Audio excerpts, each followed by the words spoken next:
The mystery of the lost colony of Roanoke. In 1587, over 100 men, women, and children made the treacherous journey from England to the New World. Their goal? To start a new life on Roanoke Island, what we now call North Carolina. But just 3 years later, every single one of them, 115 settlers, was gone. No bodies, no signs of struggle, just an empty colony, and a single word carved into a tree: Croatoan.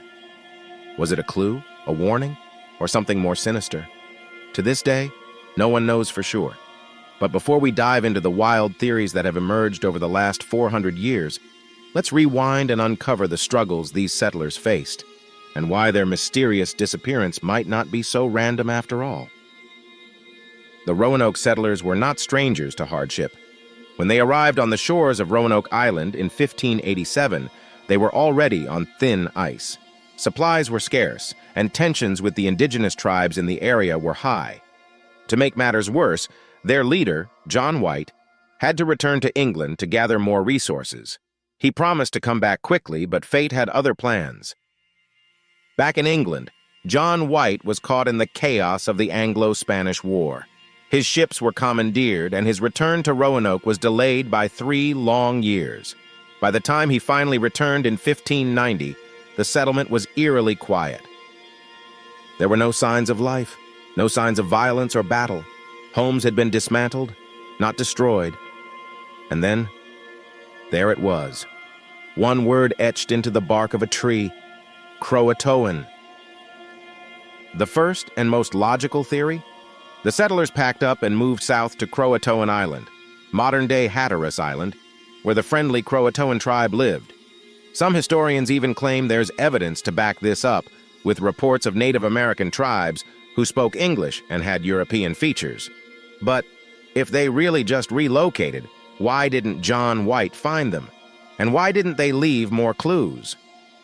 Another darker theory suggests the settlers were attacked, either by hostile tribes or Spanish forces, but this doesn't quite add up either. If there had been a raid, wouldn't there be signs of a struggle? Weapons? Bodies? The site was too pristine for a battle to have taken place. Some historians argue that the settlers simply succumbed to the harsh conditions of their new home: starvation, disease, or harsh weather. But if they perished one by one, where are the graves, the skeletal remains? It's as if they simply disappeared. And then there are the more unsettling theories. Some believe that the settlers fell victim to a supernatural force.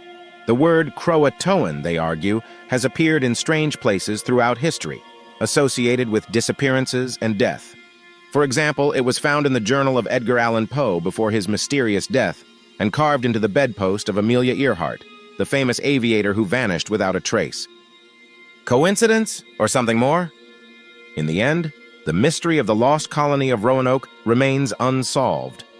Historians continue to debate, researchers continue to dig, and new theories continue to emerge. But for now, the fate of those 115 settlers is one of history's greatest enigmas. So what do you think happened to the lost colony of Roanoke? Was it a simple relocation, a violent end, or something unexplainable? Let us know your theories. After all, the truth might just be waiting to be uncovered.